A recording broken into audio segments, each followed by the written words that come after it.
This is Matt from the Welsh Boxing Hub, and I'm joined here today by undefeated Welsh lightweight champion Gavin Gwynne. How's it going, Gav? Yeah, going good, but going good. So everyone probably knows by now, but if not, obviously you've got a fight on the 31st, which is next Saturday, against Joe Cordina, a fellow Welshman, on a massive undercard, which is Lomachenko and Luke Campbell. I know originally you were supposed to fight James Tennyson in a final eliminator. Obviously this came along then. What's your thoughts? What was you feeling when it first got announced that you'll be taking on Cordina? Yeah, brilliant opportunity for myself. I got offered the fight, I think it was 6 weeks ago, so loads of time as well, give me loads of time for a full training camp. Took a fight straight away, answered the phone, I was in work, and answered the phone, and it was my manager, Jamie Saniga. He said, we got a fight for you on the 31st of August for the British title. Yeah. I was like, oh yeah, 100% take it. He said, oh, Joe Cordina, do you want the fight? And I was like, no questions asked. Yeah. I took it straight away. I didn't even ask about the money. I didn't even ask about anything else. I just said, put me down for that. Yeah. No, I think it's a good move to make. I know a lot of people would have preferred it to be in Cardiff and maybe not the fight straight away. Maybe wait a little bit longer, maybe headline in the Motor Point. But when it's on a card such as that on Sky Sports Box Office, you can't really turn it down, can you? Couldn't turn it down, no. And why wait? Say 6-7 months for the fight when it can happen now? We both are now in our primes, really. Yeah. Both similar ages, both in our primes. Respect to both of us for taking the fight. We didn't really need to take the fights. We could have took. I could have took a lot easier fight and waited for the belt to be vacant and box someone of a lesser talent than Joe. But I think I just took it. I took the fight, and I think I'm going to do the job on the 31st. Because I know that's what a lot of people do, especially these prospects which are supposedly highly rated. They get manoeuvred into these British title shots against a random opponent that's not really going to give them nobody's any really trouble, and it's a padded record then. So. And when they do step up, they either get stopped or they lose. Yeah. I've never shied away from a fight. I was willing to move up a weight to fight for a title. That's how much I want to win these titles. Yeah. I'll do anything in my willpower to it as well. So I will never shy away from a fight, and this fight is goes to show that as well. Yeah. I know every boxer will say that this has been the best training camp they've ever had. Everything's gone perfectly. I know you've been out in LA at some very famous gyms, the Maywood Boxing Gym and also Freddie Roach's Wildcard. How did it go out there, and what did you do out there? Who was you sparring with, etc.? Tell me a bit about it. Yeah, like you said at the start, all fighters say that it's the best camp they've ever had, and I can truly say, hand on heart, that this is probably one of the best camps I've ever had to date. Because obviously I've given up work, I've gone full time. That was 4 weeks ago, so I've gone 4 weeks without the wages. It's been hard going. I just said before that we started the interview, I haven't had a penny in my pocket for the past 2 weeks. I've been living on the breadline. As I made sure my boy got everything he needs. I don't need anything as long as I'm eating my meal prep foods and drinking water. I don't need nothing else. I live like a caveman until I lift them titles. But going back into the LA trip, probably one of the best camps I've had due to the sparring I had out there as well. Sparred with, in the Maywood, I sparred George Costa, very, very well schooled fighter. Done loads of rounds with him. I done a loads of rounds with a couple of Mexicans, but I can't really remember the name off the top of my head. In the wildcard gym, I only sparred the one boy, and I sparred him a couple of times. That Tucker Khan Clary. He's fighting. I think he's fighting this week now. Who fought Kid Galad. Very good fighter. and got asked back to spar him because he said it was the best sparring he've had. So I took that as a compliment. He said I was very fit, non-stop. That like people who've watched me, that's so I was going to say, everyone knows your fitness. I said, and I didn't see your last fight against, I think it was Soldano or something like that. You didn't miss much. I did hear that it was a bit, he's a bit of he wasn't really there to fight, he was more to wrestle. But previously, your fight with Myron Mills, it was a very tough fight. You won the 12 rounds and you looked fresh as a daisy. You could have done, another few rounds with ease, Yeah. Everyone says I'm like a 15 round fighter. I know like the old school fighters Colin Jones, where they start warming up after 5-6 rounds. I'm probably the same. I most of my fights I lose the first 3-4 rounds, and then I start coming on and I warmed up, and it takes me a couple of shots on the chin to wake me up, sort of thing. But once I start going, I'm like a trainer, won't stop. I keep on going till I get a job done. Let me sort of build up. So going back to that previous question then about a lot of people say a 15 round fighter, that does tell. It's not from what I've seen, it's not just a case you just floating through the rounds and it's full 12 rounds of non-stop coming forward, even boxing on the back foot, boxing, going forward, pushing forward. It seems to be relentless, and I think that will trouble a lot of lightweights in the division. Yeah. So moving on to the next fight now against Joe Cordina. How much do you know about him? What's your thoughts on the fight? His record speaks for itself, doesn't it? I highly rate him. I got respect for him. I'm not going to say I haven't got respect for him. He's a fellow Welshman, and so I got respect for him, and obviously I hope he got respect for me. But he's a boxer, and he's good on his feet. He got fast hands. Has he got power? I don't really know. I haven't been hit on the chin by one of his shots yet. Until the 31st, I'll find out on the 31st. And we'll go from there, sort of thing.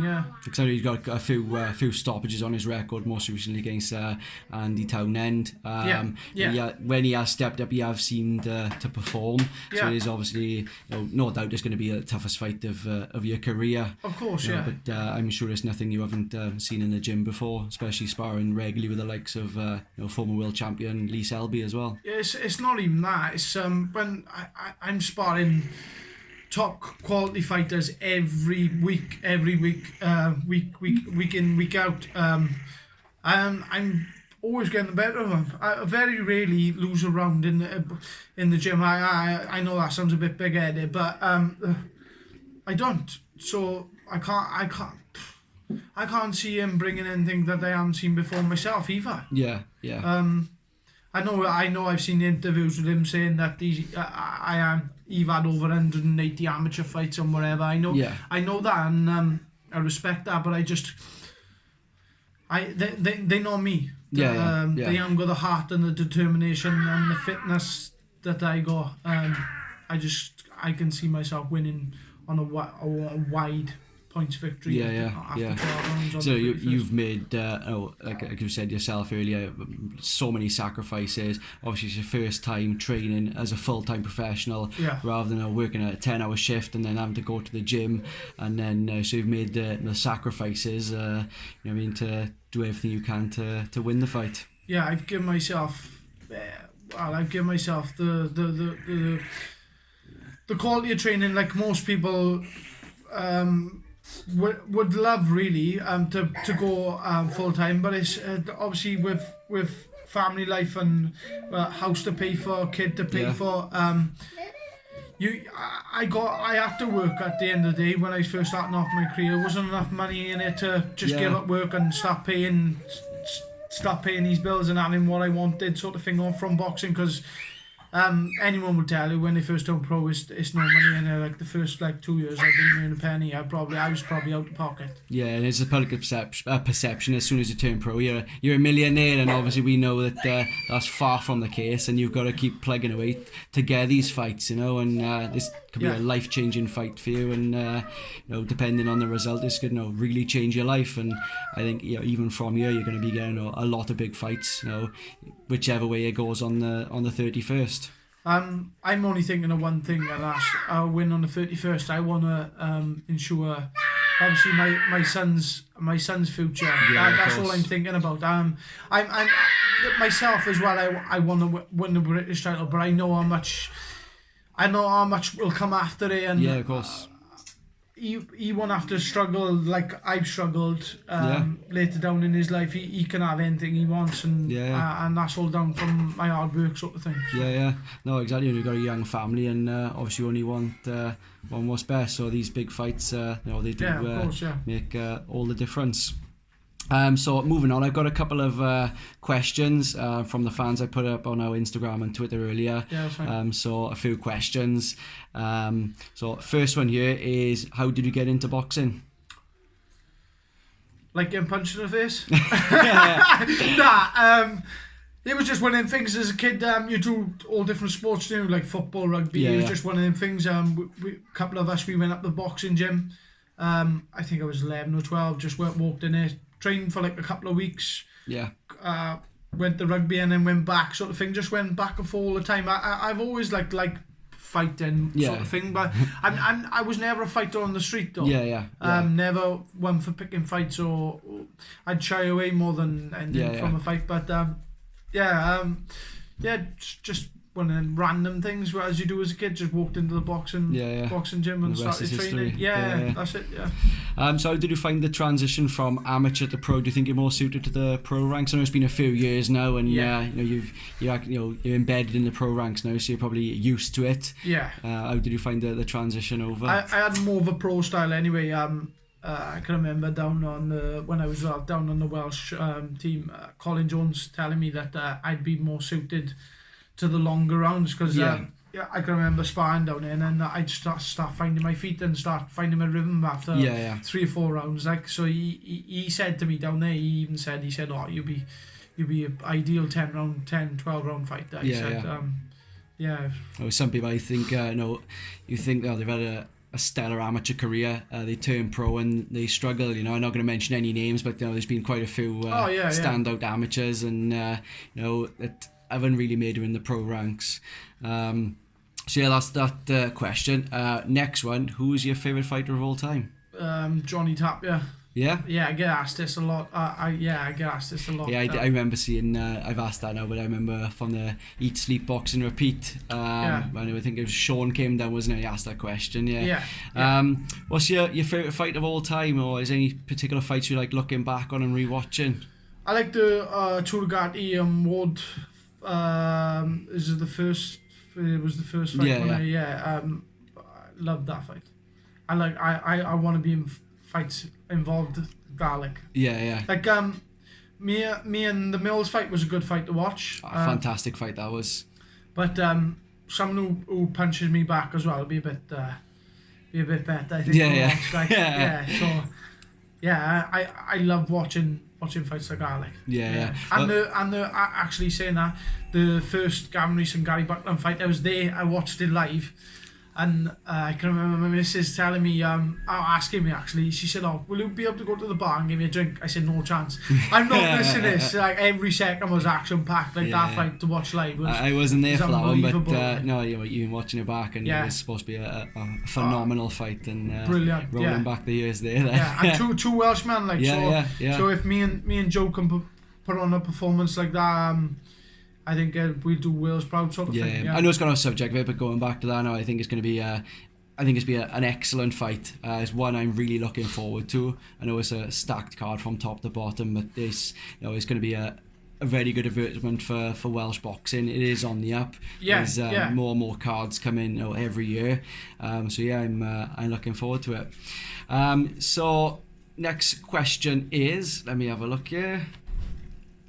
If you could have one dream fight with any boxer present or past, who would it be?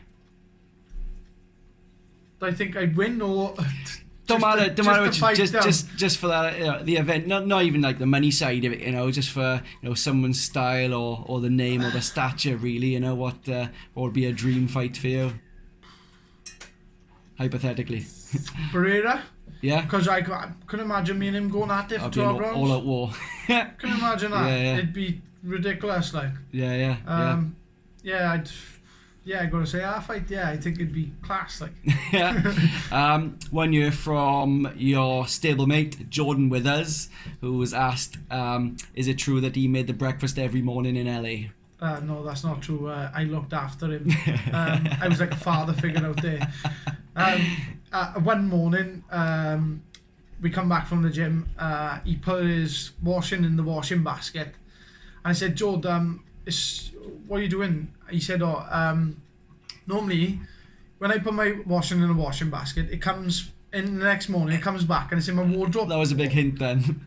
Yeah, he wanted me to clean it. He wanted me to clean it, his clothes and that. I was like, no chance, Todd. He's only young, isn't he? So yeah. I whipped him into shape and I him cleaning the dishes and whatever else. Like. No, that's right.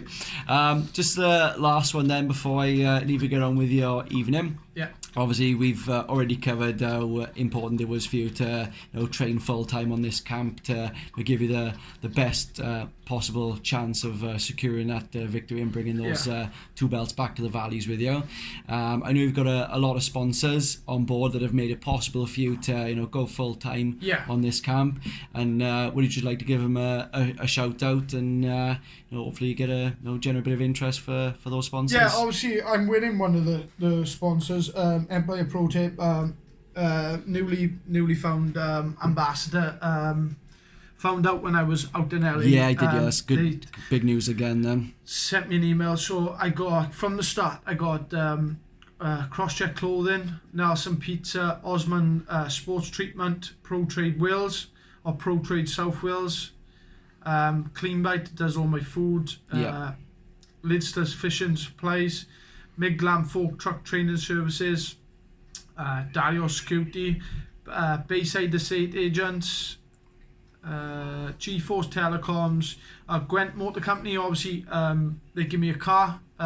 Massive help for me because obviously with me now not working and everything else, I wouldn't be able to afford a car. Like, of it's course. It's a massive help getting me back and forth training every day. I got Acorn Travel, Richard Thomas does my strength and conditioning. I brought him on a couple of fights ago, so that's made a massive difference in my training. Of course. I got Impact Training, CLC Builders, BJ Seals, All Height Scaffolding, MG Cleaning Services, and these are 2 new sponsors as well, Penarth Tyres and Render Life.